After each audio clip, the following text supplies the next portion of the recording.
Welcome to Health Oddity, the show that strips away the jargon and hype surrounding all things health and fitness to help you live a long, strong and energetic life. Lining up at the bar this week, here's Peter Lant, Paul Bassett and James St. Pierre.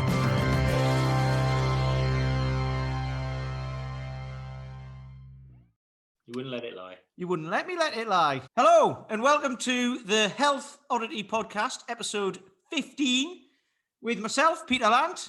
We have the usual suspects. James St. Pierre is here. Say hello. Hello. And Mr. Paul Bassett is here. Say hello. Hello. And we have a very, very special guest, all the way from the Shetlands, is Kirsten Tulloch, or LittleTank, as she is otherwise known. How are you doing, Kirsten?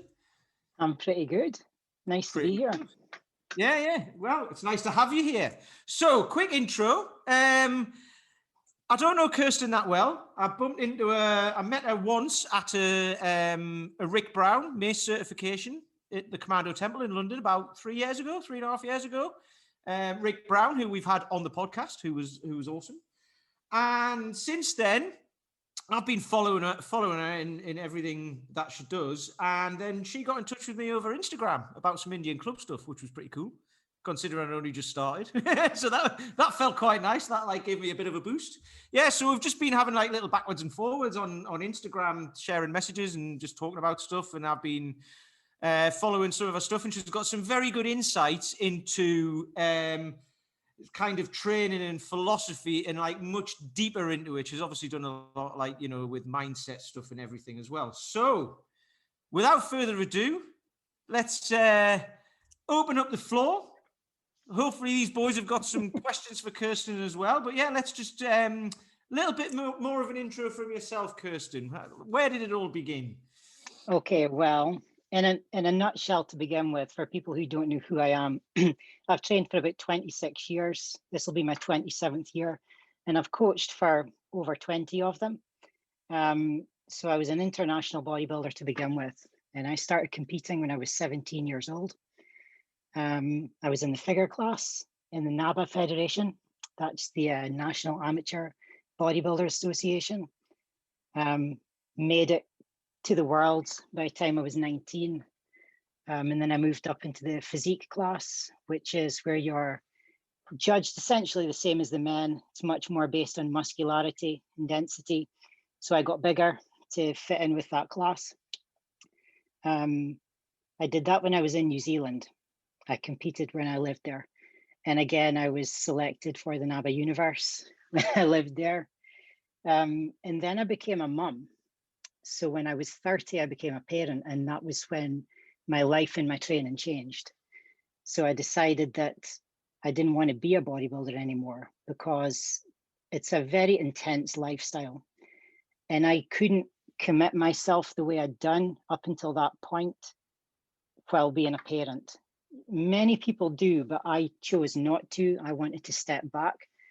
So my training kind of sidestepped, and I discovered kettlebells, and that was it. That was the change, and I never looked back. And I think within a year of first picking up a kettlebell, I'd done my first certification directly under Steve Cotter with the IKFF. That's the International Kettlebell and Fitness Federation. And he's arguably the best kettlebell teacher who has ever lived. I don't think there's anyone else moves better than Cotter. And some people may argue on that one, but he's quite amazing. So I did IKFF 1 and 2 under him. And then as time went on, I got in touch with Steve Maxwell, who became a very close friend, and he's my mentor. And I certified under him numerous times, both in kettlebells and in the fundamentals of human movement, which is where we learn to reestablish fundamental movement patterns so that you're able to feel like a better human being again. It's not just about getting strong, it's about being able to just move well for life. So I learned some really good stuff from him. I've also trained with Mike Mahler a number of years ago. And again, I respect him immensely. I think he's an amazing coach. He was one of the original RKC guys, for those of you who are familiar with kettlebells. And that kind of brings me to where I am now. I coach people all over the world through my own online coaching platform. So I teach people a combination of kettlebells, bodyweight work, what I term active recovery, which is a combination of kind of yoga, animal flow, resets, movement-based tutorials. Oh, you name it, I do it. And we've got quite a cool community on there. So in a nutshell, a rather long nutshell, that's me. In a suitcase, more like it. That's Yeah. 40 towers, isn't it? Can I ask, Kirsten, where did LittleTank come from? Was that something that you've had as a nickname, or something that people have referred to you as for a long time, or where did that first come from? That started in New Zealand, and that was just before I went into the physique class in bodybuilding. And I walked into the gym that I trained in one day, and someone just said, "Oh my God, she's like a little tank." This is someone from the gym shouted it out, and it just stuck. That was it. You know, the girl who was on reception, she said, "Oh, that's awesome. We'll call her that every time she comes in," and they did. Because, you know, the Kiwis, they always do that. Nobody has a first name in New Zealand. You're known by a nickname. I realized that when I lived there. So yeah, there she is. It's Little Tank, or it was LT, and it just stuck. So yeah, that's where it came from. So I'm not a bodybuilder anymore, but it's still what I'm referred to on social media normally. You clearly like living on islands in the middle of nowhere as well, don't you? I seem to have a tendency to do that. I mean, I'm from Aberdeen originally, so I'm used to being around the ocean, being on the coast. But yeah, New Zealand, that was very, very far away. And again, when I was there, I lived in Tauranga, which is in the Bay of Plenty. Again, right on the coast. And now here in Shetland, well, there's water everywhere. And you can't go anywhere because there's water everywhere. So I'm just looking, actually, it's 10-2 and it's still light outside. That's that won't be long. That's all right, isn't it? That won't be long. But It'll be dark in about 10 will be minutes. getting dark. Yeah. So what got you into, like, what made you get into bodybuilding? Because you said why you got into kettlebells and stuff like that because of like having the kids and stuff. So we can go into that in a bit. But what got you initially into bodybuilding at the beginning, at a young age as well? I was an obese teenager. I was an obese child from about the age of 10, and severely bullied throughout my school life. And when I got to the age of 16, I just realized enough was enough. The only person who was ever going to change this was me. So the first thing I did when I left school, because I left school at 16, I thought, fuck this, I'm out. And I went to college, and I did childcare at college. And it's a vocation I never picked up. I went to college to do something.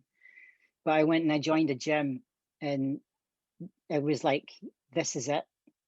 And I remember walking in, and because my grandfather was a competitive bodybuilder, Olympic lifter, powerlifter, back in the day when these men did all of the above. They didn't have one thing they were good at. They did multiple disciplines, and they would do them in seasons. And so I knew that I had that in my background, and I'd looked at really old pictures of him and always felt really quite inspired. So I went into the gym and explained to the girl who was working on the desk, you know, I want to lift weights. I want to get strong. And she pretty much laughed at me and said, "Oh, no, this is what we're going to do first." And of course, the whole let's do your fitness test and body fat measurement shit and all that kind of stuff. And I did what I was meant to do. And then I didn't listen and went and did my own thing. And I was in there pretty much every day for, weeks and weeks. And then it turned into months. And I lost a lot of body fat very quickly.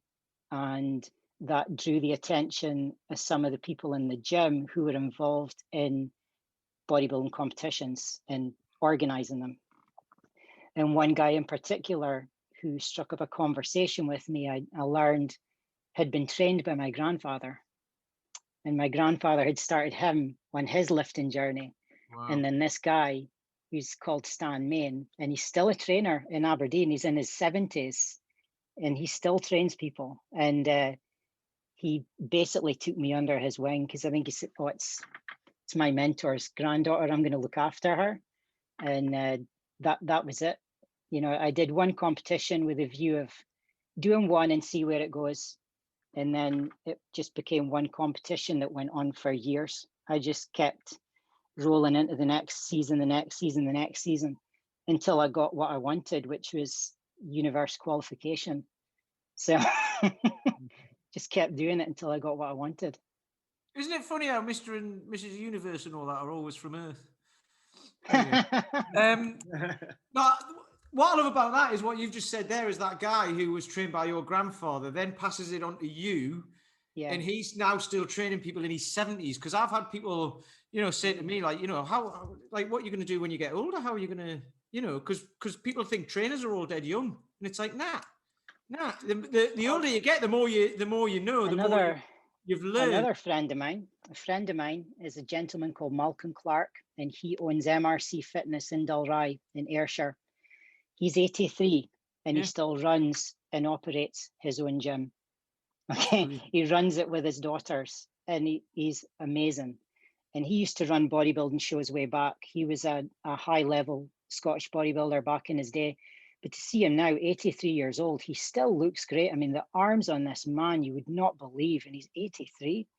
And it just, he's living proof. You know, age really is just a number. And my mentor, Steve Maxwell, is the same. He'll be 68 on his next birthday, and that man can still kick my arse. He's a beast, isn't he? Yeah. Monumentally, he can kick my arse, and he will and he will do that to many people. And it's not to show how good he is. It's just because he can. You know, he's trained himself to that point that he can do that. But also what he does is sustainable. And I think that's something that is really important for us as coaches to get across to people. It's not just starting something new and seeing where it goes. It's starting something new that is sustainable, that you can continue tomorrow, next week, next month, next year, 10 years, 20 years, however long.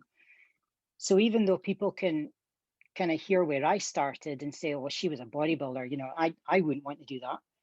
Well, that's fine, but start something. It doesn't matter what that something is, but it needs to be something that is sustainable, that you can carry forward. So even though what I did in my beginning years was extreme, it didn't feel extreme to me because I loved it. And that's another thing, you know, if something feels like hard work, you're not going to keep doing it. You've got to find something that you love and something that pushes your buttons. And when you find that thing, do that. Keep doing that, whether it's bodyweight training or animal flow or kettlebells or mace work. You've got to find that thing that makes you feel good, that gives you a buzz, that gets you excited. And then when you do that, it's not hard work anymore, and you will keep doing it and you'll keep reaping the rewards, you know, year after year. So that's the key to sustainability. I love that, because you also said earlier when you first went down to the gym and the lass at the desk was like, right, let's do your body fat and all of that. I mean, like, how does that make someone feel? You know, because you get taught that, don't you? Oh, in your training qualification, that like, here's the calipers and here's how to use them and here's how to do this and all that. Yeah. And I started doing that in the beginning because I thought that's what you did. But then later, like, you know, over the years, it's kind of like, no, you get people along, you see how they move, you see where they're at, and you start them from where they are.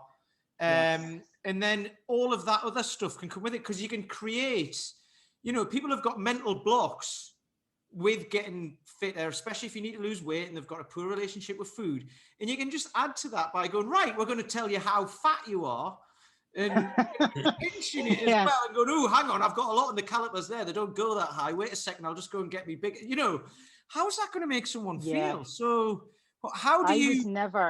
I was never trained in that style of practice, because I never did your whole PT level 1, 2, and 3 stuff. To me, that's pointless. It's like, why are you going to go to a college or an educational establishment and learn stuff that you don't agree with, that you know is rubbish, and yet you only get it because you need that bit of paper? So I defied all of that as well, because I mean, I'm quite fiercely independent about a lot of things, and I'm independent about that as well. So I thought, no, I'm going to learn what I know is useful, and I'm going to give to people what I know is useful, and what I needed at the time that wasn't given to me, which was just honesty, straightforward advice, that was never given to me at the start. It was, oh, well, you're in this position, so really you can only do that. Bullshit.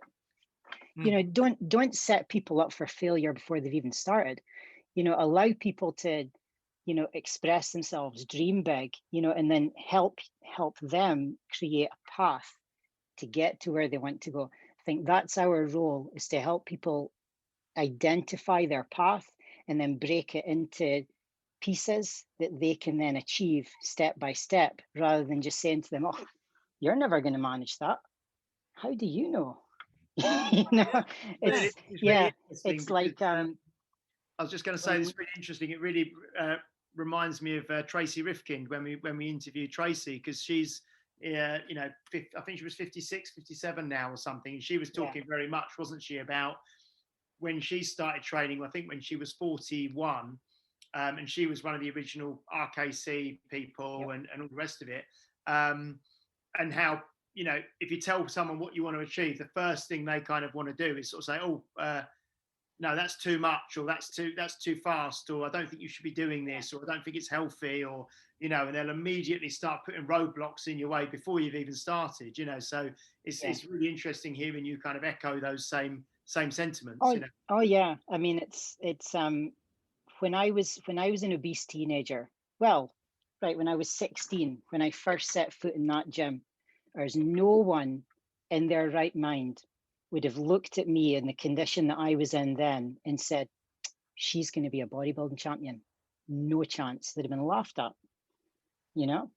So we don't know anyone's real potential. You have to allow people to unlock their potential, and, you know, and be available to support them on that journey. And some people won't achieve what they set out to achieve, which is fine, but they might veer off in a different direction and achieve something else. So I think it's down to us to be non-judgmental and be supportive, but provide tools that genuinely are helpful and that work. And that's a big deal to me. You know, I've never bought into the fad thing, you know, with different ways of eating that are in vogue at the moment, or different training modalities that are in vogue at the moment. It's like, well, no, for me, what's tried and true, what works, that's what I teach. So I'm very kind of black and white with that. It's like, this is what I do and this is how I do it. You know, if that appeals to you, come to me. If it doesn't, go and find some fitness influencer on Instagram and give them your money, you know. But if you actually like what I do, come over here. So I'm kind of down the line.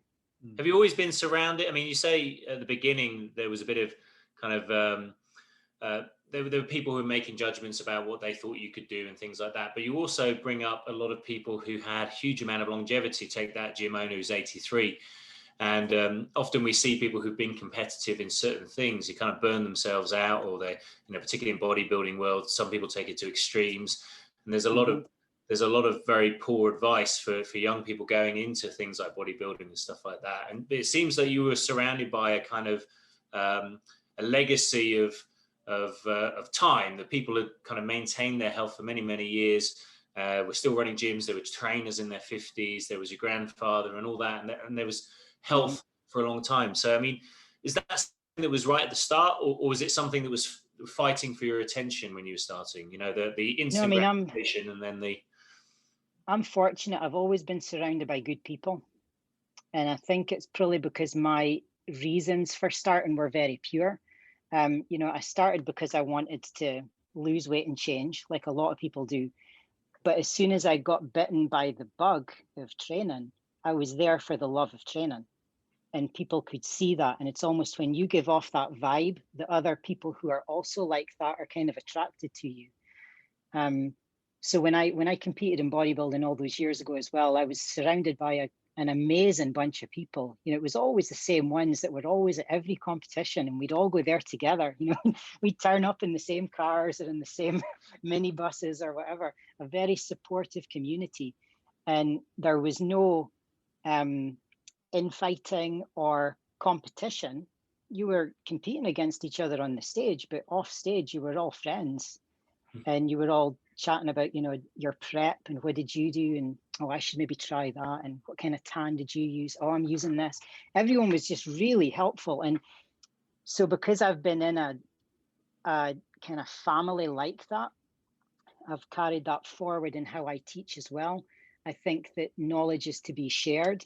It's not something that we own and that we keep to ourselves. It's something that we give openly to others, you know, to help them on their journey, because many people helped me on mine.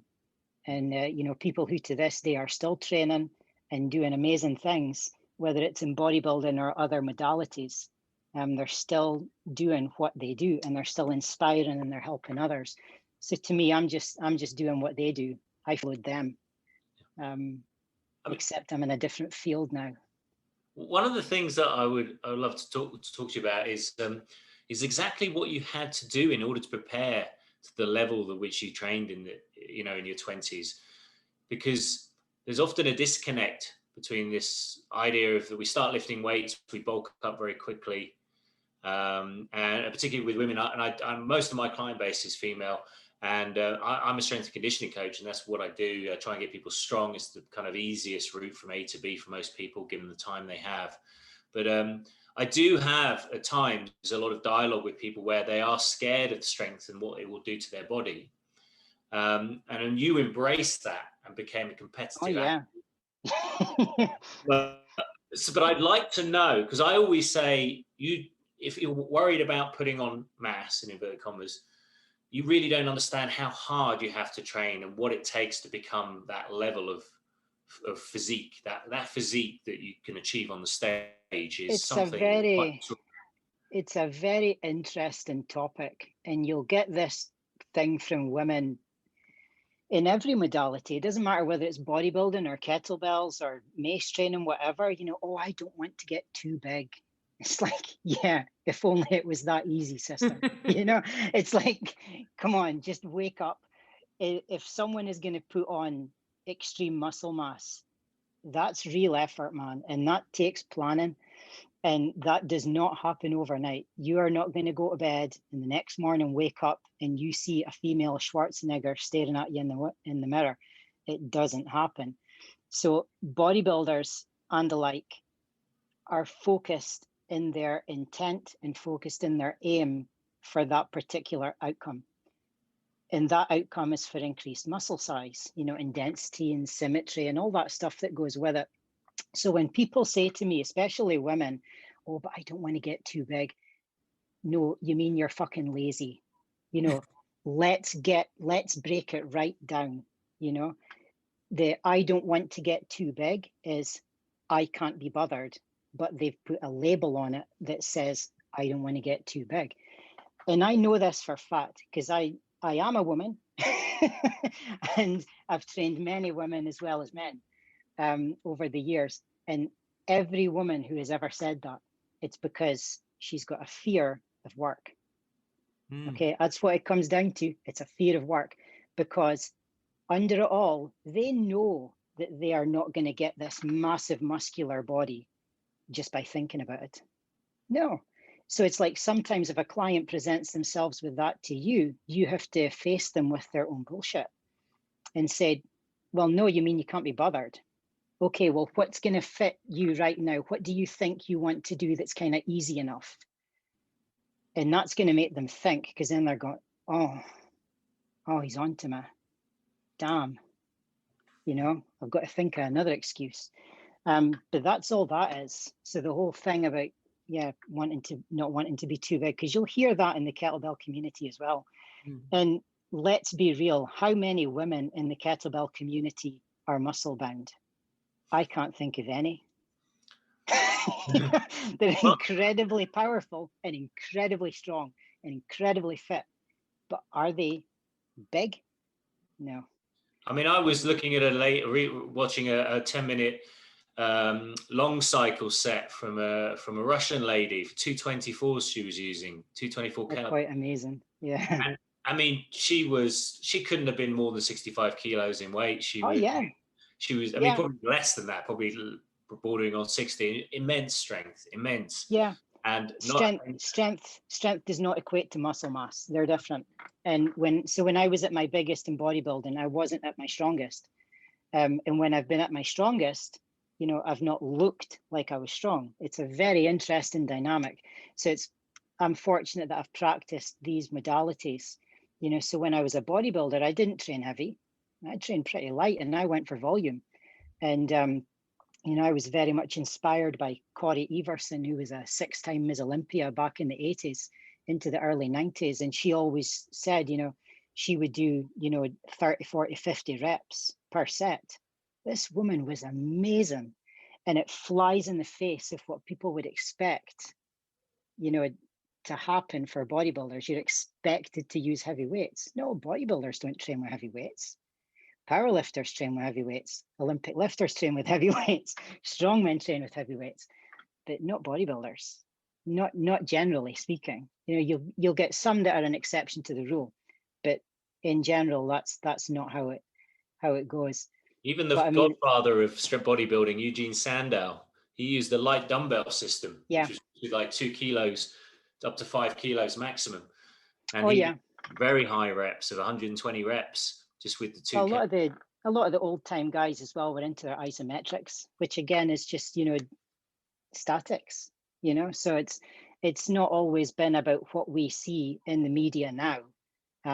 It's come from a very different place, definitely. Fantastic. What have you seen then? That's an interesting one. So because you've been in the industry a decent amount of time, so what have you seen over the last 26 years? What's changed the most? Because let's think, 26 years, what's that? What are we in? 2020, so that's in mid-90s. The biggest change would probably be the advent of CrossFit. It's like when that came in, that changed everything for a lot of people. Because before you had conventional style lifting or bodybuilding style training, and then you had powerlifting. And that was really all people did in the gyms. You were either a bodybuilder or a powerlifter, or you did Olympic weightlifting. And then in comes CrossFit. And that changed the game for a lot of people, because then all of a sudden there was, now we've got all these different modalities and it's in a competition format, and that just threw the doors wide open for people to practice and try different things. So I think if you wanted to pick one thing that's had the biggest impact, I'd say CrossFit, as much as it pains me to say it because I hate it. But that would be the thing that has probably changed a lot. Because you even look at gyms and stuff that are open now that are not affiliated to CrossFit, but are very much in that vein. So it's made people more aware of that style, which when we break it down, if we're being honest, it's just circuit training. That's all it is at the end of the day. But it's got the label on it and it looks cool and it sounds fancy, so it sells. But yeah, CrossFit would be the biggest thing, I'd say. You've had such a big community around you. Where you are now, have you built a community around yourself in the Shetlands, or are you mainly training people online? I did. I used to, before I was purely online, I used to teach classes here. So I had my own little strength and movement sessions going on, and I had quite a lot of people coming along to that. But my main thing for a long time has been online. Because where I live, you're very restricted by your location. And in Shetland, there's only 22,000 people in the whole of the islands. I mean, Shetland is made up of about 100 islands, and you've got 22,000 people across all of them. So I'm not in a densely populated area at all. So my community is global. It's not what I have immediately here. It's the people that I reach out to through my work. Through social media, through my website and whatnot. That's my community. It's not so much the people who are right here. I taught classes and it was good, but the online community is much stronger for me. So where do you train yourself in where you're living now? Do you have a kind of a gym at home? Because I've obviously seen some of your videos and things that you put out. Is that gym attached to your house? Have you got a gym at home? Well, we run a little community gym just for the community. And it was a disused fire station that was converted into a gym. And it's quite a small space, but we have everything there that we need. So like I say, it's available for locals to use. So all of my kettlebells are there, and power racks and a lifting platform and all that kind of stuff. So yeah, that's where I film all of my stuff. So it's bloody cold in the winter. So it takes a good while to warm up. Yeah. I was training this morning and I was deadlifting today, and that bar felt like ice. Yeah. That was hard going, but It'll toughen you up, you know. apparently so. I thought I was quite good with the cool because I'm from Newcastle, but like, Aberdeen's like, I went up to, I was up there last year and I went up to Skye and all the way around the top and all of that. And I did it the year before as well. And I remember thinking when I was in Newcastle, Edinburgh is like 100 miles away or whatever. And then I think my mate went to Dundee Uni and I thought that was quite far up. And then there was like all this other stuff above it when I went up. I was like, oh, you go to Inverness and it carries on. It carries on. It keeps on going. Yeah. No, so when you got to 30 and you had your first child, have you got one child or is it? I've got two. So my daughter's 12 now and my son is 6. Okay. And that was a big change in your kind of direction. You still wanted to keep healthy. You still identified as someone who was fit, strong, athletic, but you realized you couldn't kind of balance the lifestyle of bodybuilding with a family. Oh, yeah. So what was the thinking that happened? What were you wrestling with, and why did you start kind of choosing the path you're on? I was going to continue being a bodybuilder, but just not compete. And but that didn't sit too well with me, and I was really struggling with it. And I was going into the gym and having quite half-arsed efforts of workouts because I always had this path that I was following, and then I didn't have that path anymore. And it sounds bizarre, but I literally walked into the gym one day, and this was in another part of Shetland that we were living in, and there was 2 kettlebells in the corner that were covered in dust. Clearly nobody had used them in years. I'm like, what are they? I'd never even seen them before. I didn't know what they were. So I did what everyone does, Googled it, and figured out what they were and put a message out on social media on a kettlebell page that I'd found at the time. I think it was Kettlebells UK or something. Is there anyone in Scotland teaches this stuff? Where can I go and learn how to use these things? And a guy called Rannick Donald, who was head of Kettlebell Scotland at the time, got in touch with me, and he was former RKC and then IKFF. He contacted me and he said, Kirsten, I teach workshops, come down. So that's what I did, and I went and I did his workshops and loved it. And he said, you're quite good, you should maybe think about doing a certification. And I initially laughed. I thought he was being funny, and then I thought about it and I said, yeah, okay, I'll do it. I think about 3 months later, I went and did the first CKT level 1 with Steve Cotter, and that was it. Never looked back. It was quite amazing, but it just started from those 2 kettlebells in the gym. Was that something that you did sort of locally? Was that in Scotland? Did you have to travel to another country to do the certification with Steve? Edinburgh. So yes, I mean, I was living in Shetland at the time, so I had to get myself down to Edinburgh, which is further than you think. People think, oh, Shetland, it's Scotland, but no, it was a long way. From Norway. Yeah, well, we're as close to Bergen here as we are to Aberdeen. So yeah, but no, that was how I got into kettlebells. It was completely by accident. Just like, what are they? But Rannick's workshops all those years ago in Edinburgh were awesome, and it introduced me to that IKFF community as well, because all the guys there were IKFF, some really, really good guys. And I got in touch with them, and it's like there was my next new family. I had my bodybuilding family, and now, here we go. And then I was part of the IKFF from there on in for quite a while. So that was pretty cool. So was it the training system, or was it the way the tool made you feel? Is it the kettlebell made you feel great? I mean, did it fit I think it was time, or what was it? It was, the whole thing was a massive light bulb moment for me, because I'd gone into this with years of being a bodybuilder, not realizing how stiff I was, and so some people would have gone along to those workshops that I attended and went, screw this, because there was a lot of things I couldn't do. But I looked at it as if, well, why can't I do that? This is frustrating the hell out of me, but I want to fix it, because I knew that it wasn't good to feel stiff and tight the way I was. So I just took it as a learning journey.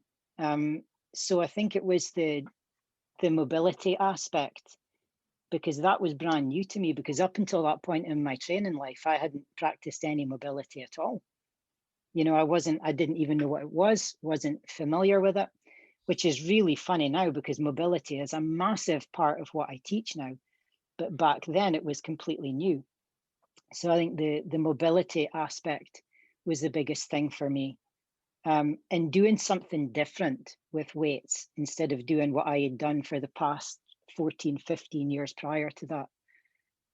So just doing something different. But yeah, I mean, kettlebells give you a buzz. I mean, you guys all know that. And I'm sure a lot of the people who will listen to this probably swing kettlebells too. So they're going to know that as well. There's probably no greater high or no greater buzz than when you're, mid set of swings. So yeah, it was new and exciting and interesting, and meeting new and interesting people that had all been on different journeys and different backgrounds. I was now mixing with people who were martial artists, whereas I'd not known anyone like that before. People who were strength and conditioning coaches, and not just people who were bodybuilders or powerlifters. So it really extended my field quite significantly. Mm. And where did you mentioned Mace a couple of times, and Peter sort of said that you met at a Rick Brown seminar at the Commando.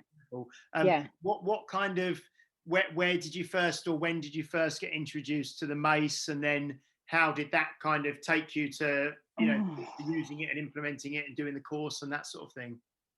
Well, I'd seen people using maces on Instagram, and I just thought it looked kind of interesting, and because I didn't know what they were. It's not something I'd used before. So I ordered one from Wolverton, as a lot of people do, and got this thing. And it's like, okay, how do I use it? And started looking up different people online. And one person that popped up in my newsfeed was obviously Rick Brown. Poltaras Volkowinski, I think he's amazing. I love that man's work, and I follow him a lot. He's a really nice guy, by the way. He's helped me out a lot over the years. He's like 71 or 72 as well, isn't he? He's another one of those. I think he's 72 now. And his movement is quite amazing with the mace and with the clubs. That's a real nice man. And so then I found out that there was going to be a cert happening, and just booked in to go. And again, that's another string to my bow. So, and it just extended my network as well when I went down there, because in the mace community, it wasn't just kettlebell people who were there. There was people from other modalities as well. So again, it opens your mind and opens your eyes to different people and different things that people are doing, and ways of implementing different training techniques. So how are you choosing? You've got such a background. I mean, it's this huge kind of library of knowledge that you've acquired over the years from loads of different areas, from bodybuilding, kettlebells, you name it. I bet you've explored it, movement, stretching. Oh yeah. How are you kind of presenting that to your clients? Are your clients coming to you now because they know what you do, or are they just looking for someone and they come across you and then you're trying to find the best route for them? I mean, how does your kind of coaching work for well, I developed a very clear and structured path, because what I saw was lacking for people who are looking to improve is structure. There's loads of options out there for, getting fit, getting strong, whatever online, but there's not really anything that says this is the path you need to go on and we need to do it this way. There's plenty of people saying, well, if you do this, this is the answer to everything, but do this, this is the answer to everything. No, I've come in and I've said, well, this is me. I have done all of these different things, but I now maintain and sustain everything and continue to improve because I follow this path. So I developed a structure where we practice part of the week we have kettlebells, part of the week we have body weight. And every day we have resets, like original strength resets, but it's stuff that I'd learned from Steve Maxwell as well, with the fundamentals of human movement. And every day we practice joint mobilization. Once a week, we will do floor work, which I term active recovery. And we fit it into a timetable where everything makes sense. So we've got our strength work from our kettlebells. We're also getting strength work from our body weight work, but it's at a lesser intensity. Okay, and that's important because a lot of people will start doing something and go hell for leather with that one thing and then wonder why they burn out. So I provide structure, and I think that's probably the biggest key to the success of how I work, is that people aren't winging it with me. It's not just, well, I feel like doing this today, but I'm not quite sure. No, it's, this is on the plan today. This is what we are doing. So we keep everything structured so people get stronger, they get more mobile, they get more flexible, their energy improves, and they get leaner. And that leads to very happy people. And what kind of people are coming to you? Are they pretty driven individuals, or are they kind of professionals? I mean, how are they? How do? Oh my God! And anyone and everyone. If I could kind of whittle it down and nail it, I would say the people who come to me are busy people, you know, who just need to be strong for whatever life throws at them. So, and that could be any of us out there, but there are a lot of people that are put off by starting a protocol or a plan because they genuinely don't feel they've got enough time, or they don't know how to make the time. So the work that I do is quite time efficient. My workouts are usually 20 to 30 minutes, start to finish, but we do something every day. So it's learning to prioritize yourself for 20 to 30 minutes every single day in a structured format leads to long-term and sustainable results. So I'm not asking people to give me an hour of their time. I'm not even asking them to give me 45 minutes of their time. We're taking it right down. And what I found by doing that is it works. You know, we're doing enough to get results. We're not going so far that people are burning out, or we're not going so far that people are getting bored or feeling overwhelmed, or that they don't have enough time, because everyone can give 20 minutes. That's really good, that, because from what I get when people come and, like, I've got like a month-long challenge that people do to kind of introduce them into what I do. But then when I give them a program after that, they think they've got to do loads. They've got to do like an hour-long session or whatever, and I'm like, no. You can train, because people will be like that. Well, if I train, I need to have a day off and then train the next day and then have another day off and all that. And it's like, well, depends how you train. You can train every single day, but as long as you don't overdo it, and you can do 20 minutes one day of, I don't know, swings or whatever, and then you can do some resets or whatever, some mobility. I mean, that, because that's how I like to work with people, and I think you're the same by the sounds of it. So what do you do about the equipment people use? Because I'll get people using kettlebells and clubs, maces if they've got it, and I'll help them use that. And the way I do it, I put a video up yesterday about like movement snacks, because people think they need the structure. Well, there is a structure, but they think they need it. Like, I've got to warm up to do this and blah, blah, and all that. And I've got to find that time within my day, and the kids are running around and all that. And it's like, right, if the kids are over there doing something, you can go and pick your club. I mean, your clubs are in the background there, right? You can go and pick them up and swing them around for 5 minutes and then put them down, and you've had some movement. That's your movement snack. You've done 5 minutes of exercise. You know what I mean? It's like, that's what I do. I mean, mine are just over there. My mace is in the corner over there. Everything's lying around. Paul's got his kettlebell there. You know what I mean? It's one of those things, and people are like, that seems a bit extreme. And it's like, is it these things on, like, you know, they don't take up much space. You know, you wouldn't even notice those clubs in the background. You know, so what do you say when people come in with that? Because their perception is like, I need to do so much work, and it's like, no, you don't. And actually, you need to rein them in and say, just do this. Oh yeah. I mean, well, one of my members said to me quite recently that, because she'd resisted working with me online because she'd worked with me in person before when I lived elsewhere, and she just said, I can't possibly get, you know, from online from what I would be with you in person, so I'm not even doing it. And then she was one of the people that gave me the most glowing testimonial ever, saying, you know, you completely turned my thinking around. She said, I admit I got that one wrong. You know, she said, I'm working harder now because I know the session is only 20 minutes. I don't have to, you know, fit in an hour out of my day. I don't have to commute to the gym anymore. I don't have to do all these things that were taking more time out of an already busy schedule. So, and I think that's something that's very interesting and has come about out of lockdown as well, where more and more people started to train at home. So it's, well, if you're now going to train at home, what are you going to do that is going to give you maximum results in quite a short amount of time? That means you're not eating into the rest of your day, especially if during lockdown you're having to school your children, you're still having to work from home and you're doing all of these things. You've still got to practice self-care. So how are we going to do that? And we're not going to do that by overwhelming people with a workout that's an hour, hour and a half, 2 hours, whatever. Nobody's going to buy into that, you know. But what can we do that works? So it's not just what will people accept. That's the big thing, because I'm not just going to give people something just because I think they'll take the bait. No, that's just so not me. It's got to be what works. What would I do myself, or what do I do myself quite often? And that's a 20-minute workout. You know, we'll get it done, and we don't need a lot of space to do it. So currently all I work with is kettlebells and bodyweight within my site.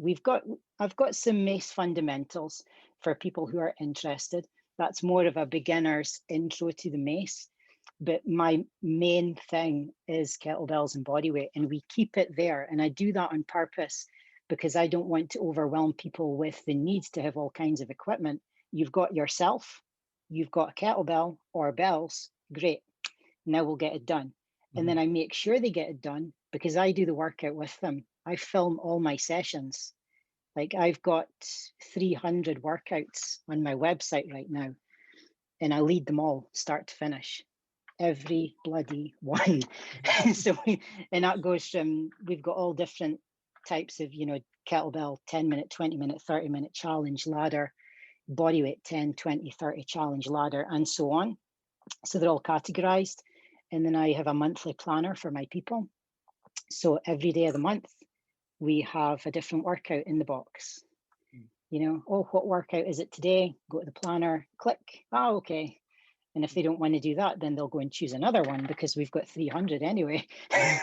So, but that's how I do it. So I film myself doing these workouts because that's how you generate community as well. I'm not just going to tell someone, go and do it. No, I'm going to do it with you. Okay, we're doing a 40 seconds on, 20 seconds off workout for 20 minutes with the bells. And we're going to do this, this, this, and this. Right, here's the timer, bang, off we go. And I'm doing it with them. So that incentive is there. It doesn't matter that I'm on a screen.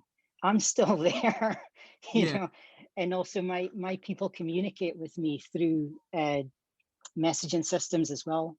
So we have like our messaging community. So we'll communicate with each other how they're getting on with the workouts or if they're having any issues. So there's that accountability built in there as well. But no, that's why I film all of my sessions, because then they're not alone.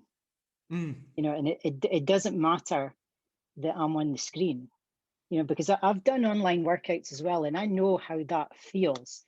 And you forget that person isn't in the same room as you. You're doing what they're doing, and it works. And it's really interesting because I had someone in our industry say to me quite recently, oh, that doesn't work. You know, people don't want that. They just want a personalized plan written out. Like, really? Tell that to my clients. Some people do. Some people don't. That's the thing. You know what I mean? Of course they do, you know, but we've got, you know, the world's full of many, many people, and one style isn't going to fit everyone. You know, you're going to get someone who just needs a personalized plan. Awesome. They can crack on with it and get on with it. And then you've got other people that need that little sense of community, that sense that someone is there with them, doing it with them. And it's that extra inspiration to keep going. And I think that's really important. It's one thing to give people the tools, as in a program or a format, but I think inspiration needs to be there as well. And when someone is inspired on a daily basis, let's say they're inspired on a daily basis for an entire month, they're far more likely to maintain this new way of being if they've done it every single day for a month than if they only did it every other day. Mm-hmm. So it's interesting, but I'm very proud of kind of what I've set up, because I set up something that many people told me wouldn't work. and I did it, and and I'm like, but you've been told well, that from the very beginning, right? Like we would just say, that brings us all the way back to the beginning again. You'll never be able to be a bodybuilder, and you'll never get rid of all that weight and all of that. Yeah. Oh yeah. Right, we'll have to wrap up in a second, actually, because we've been going for about 45 minutes. So, but my last question, then we'll ask these guys. But have you noticed over lockdown that you've had more people been approaching you because they are at home and they're like, right, I don't know what to do. How am I going to work this out? Because I've had a few people like that. There's a guy up the street going to start with me next week because he's in his house all day. And his wife actually bought him a 2-week trial because she was like, I want him to get out and do something. So have you noticed that? No, I agree. There's been a lot of people looking into online coaching through numerous platforms. It's not just me and you. I mean, there's many of them right now. And you see all these, I often refer to, deluded kind of people saying, I'm doing free stuff on Zoom for my members. It's like, oh, please stop. You've got to set something up that is real, that is tangible, that is going to work long term, not just something that's a knee-jerk reaction to the current climate. So stuff that's a knee-jerk reaction doesn't work because it's not set up from a pure place.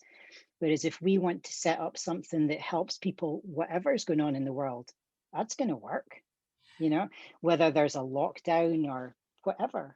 You see, my opinion on that is everything isn't going to go back to normal. It's not going to go back to the way it was. So people are going to do stuff online. Online isn't necessarily the be all end all, because I like working with people in person. I work with my guys in the park. I love that, and that's going to stay like that.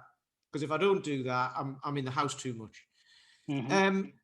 But businesses are good. Like there's a lot of businesses in the future are going to have people working at home, regardless of whether they want to or not, because they're going to have shut down their offices and all of that. Like maybe it's like 5 or 6 years down the line that'll change. But I think from like next year, for the next couple of years, that's going to happen. So there'll be a whole it's happening now. Philosophy out there of people saying, I want to train online because I'm at home and I can't get down to the gym, which I used to be able to do from work on the way home or whatever. So that's kind of, at least like you've set yourself up to be able to take advantage of that. Not take advantage of that, but provide a service for the people who want that. Well, if there was ever a time to do it, it was probably the right time. Yeah, absolutely, yeah. But that's where the difference between offering like free stuff online, while it's happening, it's like brilliant. But what happens in a year's time? That'll not be there anymore, and we will. You know what I mean? So it's like that's why it's a good time to do this, I think, because people are changing the way they do stuff. They really are. They already are. I mean, there's a lot of businesses in Aberdeen because, some of my people are in Aberdeen and work there who have told me, that even the oil industry there has changed. Many offices are closed now, and the guys will not be going back to their offices. Everyone is now based at home permanently for certain roles within the industry. So all this it's happening now. So it's great that gyms and stuff are being allowed to reopen, but people's personal lives and circumstances have changed. So not everyone is going to go running back to their gym, unfortunately, which is very sad, for people who own gyms with great communities. But, I think we're all having to navigate our way through this. And some people who have gyms are maybe having to diversify the way that they operate now as well, having online options for people, possibly. I don't know, but it's an interesting one. Yeah, my whole in-person thing stopped. I just cut it completely and focused entirely online so that I could just focus on that and make it as good as it can be rather than pulling myself in different directions. Excellent. And Excellent. I was just going to ask, sorry, I was just going to ask Kirsten, and do you find as well, like I found myself certainly during the first lockdown and the more recent one, where you've been, I mean, you're obviously very remote sort of geographically anyway, but where you're 100% online now, has that allowed you to focus more on your own kind of training and your movement, and you've got that kind of love for not that you would have lost the love for it, but you know, you've got more, you're not being pulled here, there and everywhere and doing sessions from, you know, 6 a.m. till 10 o'clock at night, and you're not going to a gym. Yeah. Has that allowed you to focus your own mind more on your own training and your own business as well?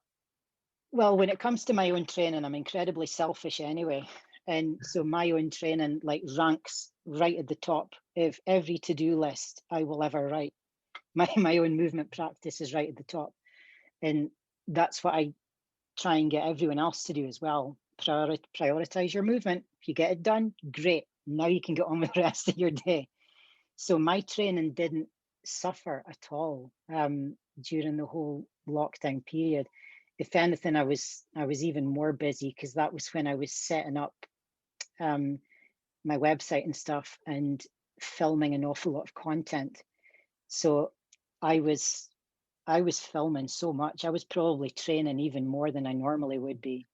It was pretty insane, actually. So yeah, a lot of people who were very bored over lockdown, who just did not know what to do. Nah, for me, there just wasn't enough hours in the day. It's like, I've got so much stuff I need to get done. It's like, where am I going to get all this done? So I got most of it done. Fantastic. Excellent. Paul, any last questions? And none specifically. I just thought it's really great to hear perspective, certainly your own journey, and the fact that how you prioritize your own health, and you teach people how to prioritize their own health, and you've also got an extremely positive outlook. Based, you know, we're constantly thrown very negative rhetoric, whether it's around the COVID crisis or personal health, things like that, and you've got a really positive perspective on it, which is great to hear. And it's always good to speak to other trainers, because we've not met before, because it's one of the reasons why I got into this industry, is to surround myself with people who think differently, who have explored not only movement and strength and stuff like that, but also personal development. Personal development for me is a big thing, because it's kind of what makes me tick, and physical kind of strength training, endurance and all that. It's an expression of that. So it's great to meet you and to hear your story and to see your perspective on training your clients as well, because I always like to learn from other trainers and see how they achieve the results they do. Yeah, thank you. It's mindset is a massive thing. And I think as you get older in this industry, I mean, I'm in my 40s now, we have a greater appreciation for the mindset aspect, and we're able to help people with that side of it as well. I think when you're younger, you're not able to do that because life hasn't been hard enough on you yet. when you're younger, it's, yeah, you know what I mean? So it's like when you get older and you've gone through the mill with different things, whether that's relationships, businesses, birth, deaths, marriages, and all that kind of stuff, you have an empathy that a lot of other people don't have, and an ability to resonate and understand with the issues that people are presenting you with. And that's the thing that, as I've gotten older, is incredibly important. You know, people are incredibly capable and incredibly able to do a lot of the things that we give them. They just don't think they are. And they don't think they are because of things they've been through. So sometimes you have to help people to unpack that stuff out of their head. You almost become a counselor, you know, you let them unpack that stuff and you say, okay, well, that's over there now get on with it. and then they just come back in with a fresh perspective. You know, the mindset thing, it's very interesting. I could talk for hours about mindset. I mean, it's stuff that me and my team have discussions about this online quite often, and I'll post videos and do blog posts about mindset and how it affects you, and importance of prioritizing your well-being and stuff like that. It's all tied. There was a thing I heard, there was a podcast I was listening to the other day, and the guy in it said, talked about post-traumatic stress disorder, and he said he reframed it on himself as post-traumatic growth, and I've never heard that before. I think that's brilliant. Interesting. You can go one way and get the straight, and like obviously a lot of people will because they see things, and like especially in the military and all of that. But some people can take that and say, no, here's what's happened, and here's how I'm going to grow from it as well. And I learned that for myself a few years ago. So pretty much anything that happens to me now, I'm like, right, how can I use that now to progress? Because I've learned something. Well, it's looking for the opportunity in everything, whatever it is that is thrown at you. For example, if you get injured, I'll give you a real world example. One of my team has got sciatica, and it's been the bane of her life for years. Okay. Flared up again. She's seeing a chiropractor, getting fixed and all that stuff. But there's a lot of things she can't do right now because he's doing his work on her. And while he does his work, we can't be making her do overhead squats with a 24-kilo bell. That's just not going to happen right now. So rather than her get despondent and down because she felt, oh God, I'm gonna lose it here, I'm not going to keep going. So no, it's fine. This is an opportunity to focus on your core strength. Yep. Just like that, turned her around. All it took was that one thing. And I sent her the links to the different workouts I wanted her to do that are on my site because she's a member. So, and I said, there you go. That's your homework for the next 2 weeks. There's your workouts. She was fine. That saved her in that moment, just flicking that switch and turning her mindset around.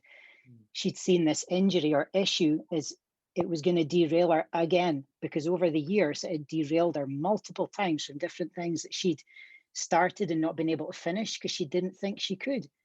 I said, no, it's fine. It's no big deal. Okay, you can't do that. You can do this. And when you come back, your core strength will be so much better than when before you had this injury. You're going to go back in stronger than you left. I said, it's fine. You've got nothing to worry about. And she was like, oh, this is great. So she's messaging me every day. Oh, I've just done that workout again. Oh my God, that was brilliant. I can really feel a difference in my core. I'm like, yes. So we've taken the focus off of the injury, moved it on to something else. She's fine. She's getting on with her normal life. She's not depressed. She's not feeling despondent. Whereas normally that would have led her down the path of depression, made her probably quite difficult to live with for her family, and made her feel awful and set her completely back, by 4, 5, 6 paces. But as a result, she's going to come out of this ahead of where she stopped. So it's teaching people how to flick that switch in their head. It's like, yeah, it's a bad thing, but let's turn it around and do it this way.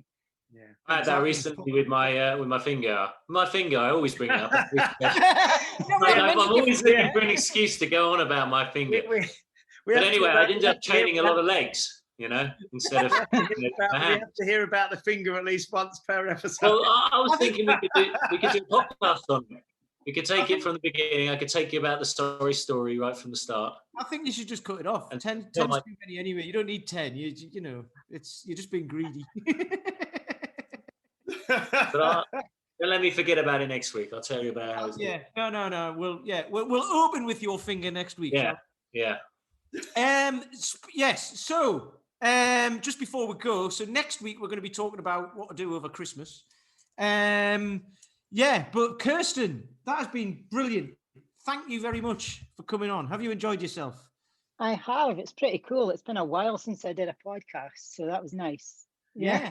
Good. No, it's been great to have you on. And we're pretty much set, everyone we'll have on has been great. So hopefully we'll be able to get you back on again in the future. Talk a bit more about the mindset stuff and everything, because we've heard your story all the way through how you work with people, but the mindset stuff's really good as well, because we haven't really gone massively into that, have we, on any of the other podcasts as well. So that's good stuff. It'll be good to see your take on that if you're up for doing that in the future. Mindset's that's a minefield, that one. You can go down that rabbit hole and never come out. Exactly. Well, I think that's what you have to do. Once you get into it, you're in it for life, aren't you? It's like heavy metal. Once you're in it for life. Have you got a mullet that we can't see? I haven't, but I used to. I've posted a picture of what my hair was like when I was 17. It was down to my arse. Anyway, my Pantera days. which Well, I used to be into Pantera, so we do share that. it's for life. And So I'm- anyway, right. So if anyone wants to find out more about LittleTank and about Yes. Kirsten, how do they go about finding you, Kirsten? Wow. If you give us My, your links and blah blah blah, and then people attach it. So if you want to tell people how they can find out more about you. Yep. Well, my website is littletanktraining.com. So they'll find a lot of stuff about me there. I'm on Instagram under @LittleTank. I'm on Facebook under LittleTank Training. I think that's all the links you would need, actually. Yeah, website, Facebook, and Instagram. Yep. Excellent. Thank you. Excellent. No, that's been great. Right then, Paul, say goodbye. Goodbye. James, say goodbye. Goodbye. Kirsten, it's been a pleasure. Thank you very much. Thank you. You're welcome. I'm glad you've enjoyed yourself. Say goodbye to everyone. No doubt you'll hear from some people in the future. Take care, everyone. Yeah. And we'll see you next week on episode 16, which is all about what to do over Christmas. Thank you for listening. We appreciate you all. You've been listening to Health Odyssey with Peter Lant, Paul Bassett, and James St. Pierre. To get your regular fix of hype-free health, you can subscribe and leave a review wherever you get your favorite podcasts. You can find out more on today's and other topics at healthodyssey.com or find us on Facebook or Instagram by searching for Health Odyssey.